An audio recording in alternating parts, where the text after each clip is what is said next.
కర్ణాటక మాజీ డీజీపీ ఓం ప్రకాష్ హత్య కేసులో మరో ట్విస్ట్ చోటు చేసుకుంది. ఓం ప్రకాష్ హత్యపై తల్లి కూతుళ్లు వాంగ్మూలం ఇచ్చారు.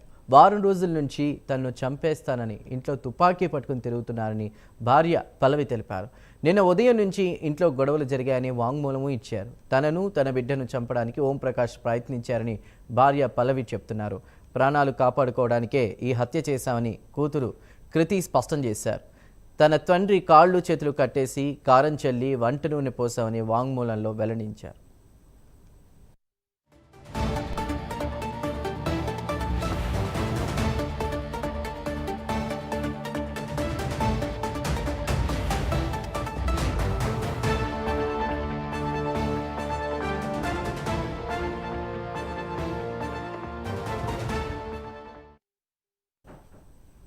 కర్ణాటక మాజీ డీజీపీ ఓం ప్రకాష్ హత్య కేసులో మరో ట్విస్ట్ చోటు చేసుకుంది. ఓం ప్రకాష్ హత్యపై తల్లి కూతురు వాంగ్మూలం ఇచ్చారు. అసలు వారు ఏం మాట్లాడారో దానిపై పూర్తి వివరాల్ని మా నేషనల్ బ్యూరో చీఫ్ కళా లైవ్ ద్వారా అందిస్తారు. కళా, తల్లి కూతురు ఇద్దరు కూడా ఈ హత్యకు సంబంధించి వాంగ్మూలాన్ని ఇచ్చారు. ఎలా చంపామో, ఎందుకు చంపామో కారణాలు వెల్లడించారు. దీనిపై ఉన్న అప్డేట్స్ ఏంటి?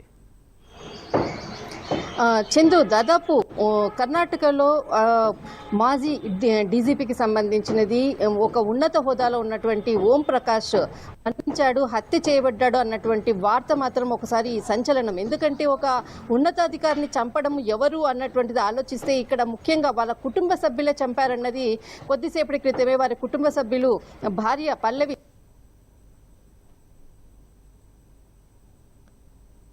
అన్నది మొత్తం కూడా అన్ని విషయాలను కూడా వెల్లడించడం జరిగింది. దాదాపు ఆదివారం సాయంత్రం 4:30 గంటల సమయంలో ఈ హత్య జరిగింది కర్ణాటకలో.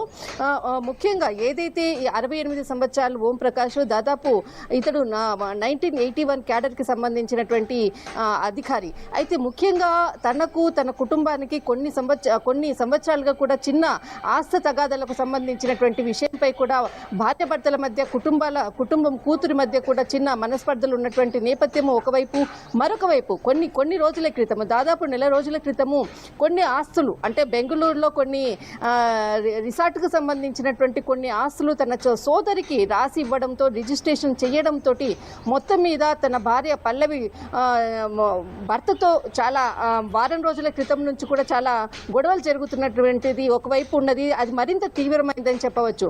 అయితే దీనికి సంబంధించినటువంటిది భార్యాభర్తల మధ్య జరుగుతున్నటువంటి గొడవలు, ఆస్తి తగాదాలు ఒకవైపు, మరొక కోణం నుంచి ఏదైతే హత్య జరిగినటువంటిది 4:30 సమయంలో హత్య జరిగింది. ఈ విషయం తన కార్తీక్ పోలీసులకు ఇన్ఫర్మేషన్ అందించడంతో వెంటనే పోలీసులు రావడం, అక్కడ ఉన్నటువంటి పరిస్థితి అన్నిటినీ కూడా ఇన్ఫర్మేషన్ తీసుకున్న తర్వాత హత్య ఎలా జరిగింది అన్నటువంటిది మొత్తం అంతా కూడా ఎవరో అనుకున్నారు, కానీ తర్వాత కుటుంబ సభ్యులే అన్నది మాత్రం ఒకవైపు రావడము, తర్వాత దీనికి సంబంధించిన పూర్తి సమాచారాన్ని కూడా తీసుకునే ప్రయత్నం చేశారు.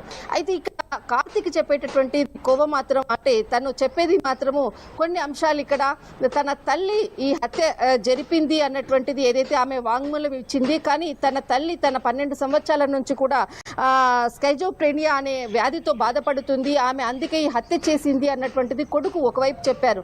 తన కూతురు కూడా తన తల్లికి సపోర్ట్ చేయడంతో ఈ హత్య జరగబడింది అన్నటువంటిది కార్తీక్ చెప్పడం జరిగింది. దాదాపు ఏదైతే 12 సంవత్సరాల నుంచి కూడా తన తల్లి అనారోగ్యంతో బాధపడుతుంది, అందుకే ఈ హత్య చేసింది.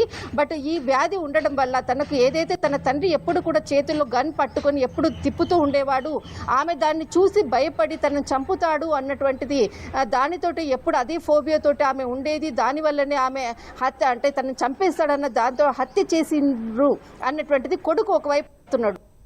ఇక్కడ ఆమె ఎవరైతే పల్లవి హత్య జరిగిన తర్వాత 4:30 సమయంలో హత్య జరిగిన తర్వాత తన స్నేహితురాలికి వీడియో కాల్ చేసి తన రాక్షసుని నేను చంపేశాను అంటూ ఒక వీడియో కాల్ చేసి, అంటే అక్కడ అవతల ఉన్నటువంటి ఫ్రెండ్ కూడా ఒక డీజీ, అంటే మాజీ డీజీపీకి సంబంధించినటువంటి ఒక ఫ్రెండ్ భార్య అనమాట, ఆమె కూడా పోలీస్ డిపార్ట్మెంట్కి సంబంధించినటువంటి వ్యక్తి అని తన వాట్సాప్ మెసేజ్ కాల్స్ని బట్టి, డాటాని బట్టి, సమాచారాన్ని బట్టి పోలీసులు చెప్పడం జరిగింది. అయితే చనిపోయిన తర్వాత ఆ రాక్షసుని నేను చంపేశాను అంటూ వీడియో కాల్ చేసి చెప్పింది. అంటే ఆమె ఎంత కోపంతోటి ఏ విధంగా చంపిందన్నటువంటిది కూడా ఆ వీడియో కాల్లో చెప్పింది. తన ఈ హత్య జరగడానికి తను పడుకున్నటువంటి సమయం ఏదైతే బెడ్రూమ్ ఉందో ఆ బెడ్రూమ్ లో పడుకున్నటువంటి సమయంలో తన కూతురు సహాయంతో అక్కడికి వెళ్ళడం, తనని కట్టేసి తర్వాత తన కళ్ళల్లో కారం చల్లి, తను ఎందుకనంటే చాలా బలమైనటువంటి దృఢమైనటువంటి వ్యక్తి, ఒకవైపు తను లేచాడంటే మమ్మల్ని చంపేశాడన్నటువంటి భయంతో ముందుగా ఆయన పడుకున్నటువంటి సమయంలో అతన్ని కట్టేసిన తర్వాత కళ్ళల్లో కారం వేసిన తర్వాతనే చాలా కిరాతకంగా అతన్ని మెడపై దాదాపు 10 సార్లకు పైగా కూడా పొడిచి చంపాను అన్నటువంటిది వీడియో కాల్లో ఆమె చాలా స్పష్టంగా చెప్పింది తన ఫ్రెండ్కి. దాన్ని బట్టే పోలీసులు ఒక నిర్ధారణకు రావడం జరిగింది. అంతేకాకుండా అదే విషయాన్ని ప్రస్తావించడం జరిగింది. మొత్తం మీద కర్ణాటకలో జరిగినటువంటి హత్య మాత్రం ఎవరో బయటి వాళ్ళ కుటుంబంలో ఉన్నటువంటి వాళ్ళే చెప్పడం. అంటే గత కొన్ని రోజుల క్రితం కూడా దాదాపు ఒక 10 రోజుల క్రితం కూడా తన ఏదైతే తనకు సంబంధించినటువంటి ఏదైతే సమాచారాన్ని పోలీసులకు, అంటే తన భర్త చంపుతాడు అన్నటువంటి ఏదైతే సమాచారం ఉందో, తన చంపుతాడు అన్నటువంటిది పోలీస్ స్టేషన్కి వెళ్ళినప్పుడు కూడా తన కంప్లైంట్ని తీసుకోలేదు. అంటే తను ఎందుకంటే ఒక ఉన్నత హోదాలో ఉన్నటువంటి వ్యక్తి ఆమె తీవ్ర మనస్తాపానికి కూడా గురైంది ఒకవైపు. తర్వాత ఇక్కడ మనకు సంబంధించినటువంటి వరకు మాత్రము హత్య జరిగింది మాత్రము తనకు ఏదైతే కుటుంబ సభ్యులే హత్య చేశారన్నది మాత్రము తన క్రూరంగా నేను చంపాను అన్నటువంటి ఒక వాంగ్మూలం మాత్రం ఇచ్చారు. రైట్ కళ, థ్యాంక్ యూ.